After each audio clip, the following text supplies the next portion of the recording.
Hey, what's going on YouTube? Ty with xking.com hit you with another video. As you can see, it's pouring down rain right now. I'm just getting out of work and I want to shoot a video. I try to do a video a day. Not getting much views, but I still do it consistently.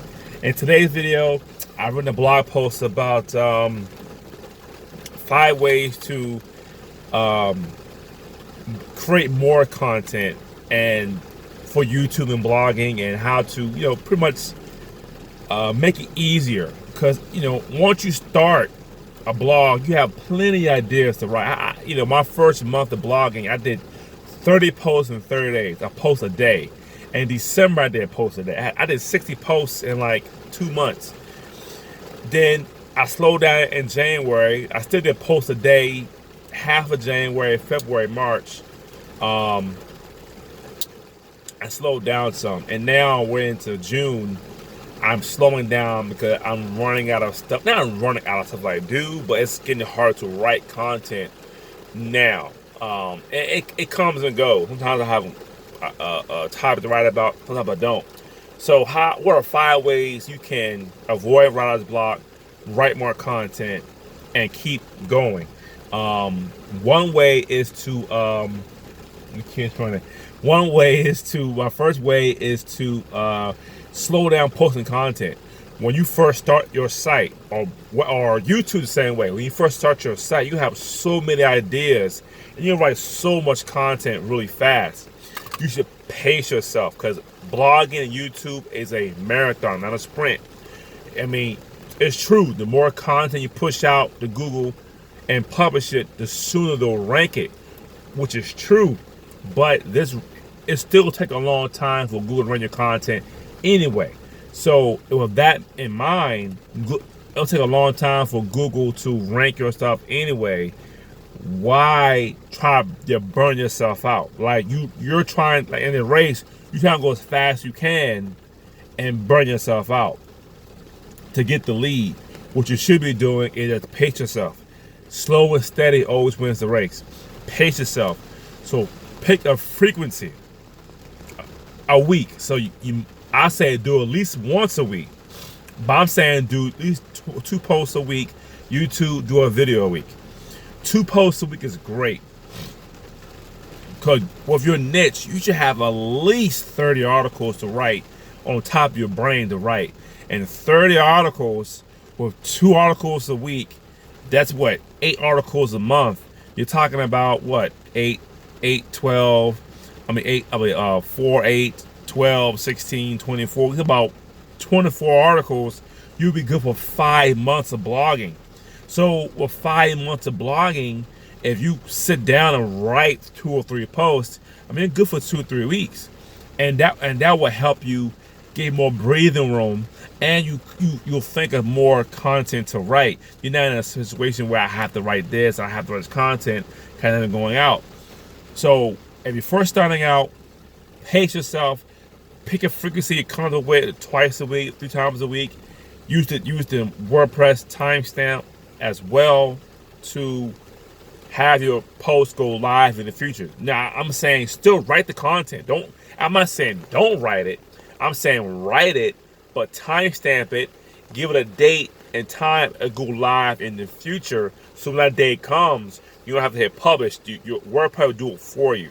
So that's one way. The next way is to hire writers for your site. Hiring writers have really helped me a lot in multiple ways. Now I use iWriter.com and I have a person that I really go to for my content to be written, because she do a really good job writing the content. What writing content will do, it not only helps your blog, because they'll write a paid writer writes better than me or you. If you're a writer, fine, but if I'm paying someone to write an article, I'm pretty sure they'll write better than me. So they'll help your blog, one. Number 2, if you're writing content and timestamping them, if they write content too for your blog, it's just more content for your site. That also helps you. Number 3, if you have a subject in mind that is hard to write about and you don't know too much about it, you can hire a writer to write it for you. And that's what I do. Anything I do with software that I don't know nothing about, I'll get a writer to write it for me.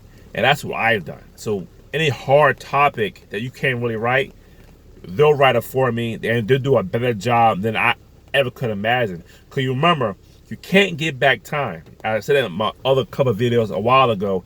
You can make back money. You can work overtime, make extra money. You can hit the lottery. You can do a lot of things to make extra money, do a side gig. But the one thing you can't back is time. So instead of me wasting, 4 or 5 hours researching a particular article and me taking an hour to write it, I'll hire this person to write it for me, so I don't got to worry about it, because my time is very valuable.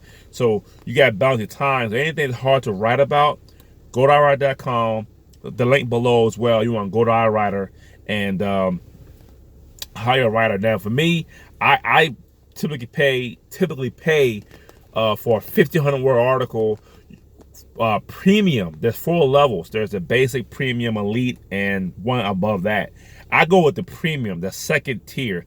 Premium has been really, really good. It's well formatted, it's well written, and you can have it written in a way. If you're trying to sell a product, they'll write it in a way to sell that product for you. So I use the premium.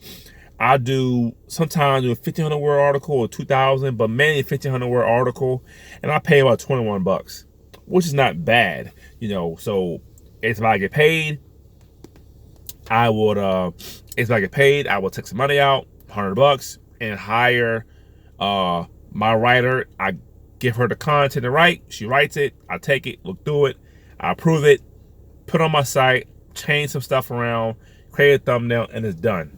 It saved me so much time that way. Number 3, to take a break. Take a couple of days off, because your brain, you get writer's block very easy, and then you really can't think of nothing at all, and then you're frustrated. Sometimes it's good to take a break. Take a couple of days off, get your mind a rest, and come back again in a different way. Because when I take a break on any content, I typically, on my phone, I'll think of a topic to write about or do a video about. I'll put that in my phone for later. And I give myself a break to let me recharge. Now, I won't take months off or weeks. I'm about to take a couple of days, maybe a weekend, no laptop. But I make sure I have blockers going out during that week as well, time-stamping. But I take a break from just brainstorming, and I take a break, and there's no way I'm going to relax, spend time with my family, and I'm not going to worry about writing content. So number 3 is take a break. Number 4 could be number 4 would be going on YouTube and find the biggest, I guess, person that's in your niche, and see what they're talking about, see what they're blogging about and making videos about, and try to get an idea of what to do next. So another way to get more content. News sites could get content. Go to Reddit. Good place to find out content. To type in where your niche is, join some groups, and people ask questions, and that could give you a topic to write about. And go to Quora.com. Quora is perfect. You go to Quora, you type in your niche, and then you will find that there's a few people who ask questions about your niche, and you can answer them. You can make a video about it. You can write a blog post about it. So that also helps as well. Taking a break and going on Reddit, using Quora, using Facebook, and go to YouTube and see what people are typing up. Go to Google, go to search bar, type in a phrase that relates to your niche, and see what comes up. That's another way, okay, to make more content. And the 5th and final way to put more content, I would have to say my 5th best way to make more content. I'm not 100% sure. I think that's all I do right now.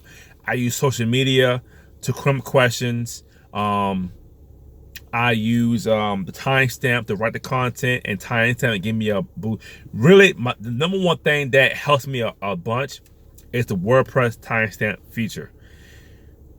That helps me a lot because right now, we're at the end of June, I have enough content on my blog to go to the second week of October. So I gotta take a break in July and August if I choose to. Okay, so that helps me. I can get my break with content still going out. I can hire more writers to write content in between time. You know, get my money together so I get more articles. And that leaves me, okay, I can write about this and I can write about that. And once somebody find a question on Reddit, I can write about this and go on Quora and answer Quora questions and do a blog post about that. So I guess it's 4 ways, but the 5th way is to take your time, find what's comfortable for you, and number 5 should be consistent. Just pick one thing, pick a frequency, and stick with it. Stick with it for the long haul. Keep pushing and keep being consistent. That's just my video for today to help you create more content, help make life a little easier. Because look, life hits you hard, fast, and quick. We can't predict the future. We can't get time back. There could be days, there'll be weeks where you can't get on your laptop. You go on a family trip, you go out of town, a family member gets sick. There'll be times in your life where you can't get on your laptop and work. So make sure that you plan ahead. Make sure that you have enough blog posts to cover you for a month or so. So if something does happen, you're okay. For Christmas, you know, when you go out of town to see your family, I make sure my blog is straight. I make sure my blog has enough content going out while I'm away, so I don't got to worry about anything else. Okay, so those are my tips. Hope it helps you out. If you enjoy iWriter.com, link below the video. You want to start your blog today, I use Bluehost. I love Bluehost. I have my affiliate link below, so you can buy it through there. I appreciate it. And that's it for my video. Visit my blog, thexking.com. Like and share the video, and I'll see you next time. Thank you.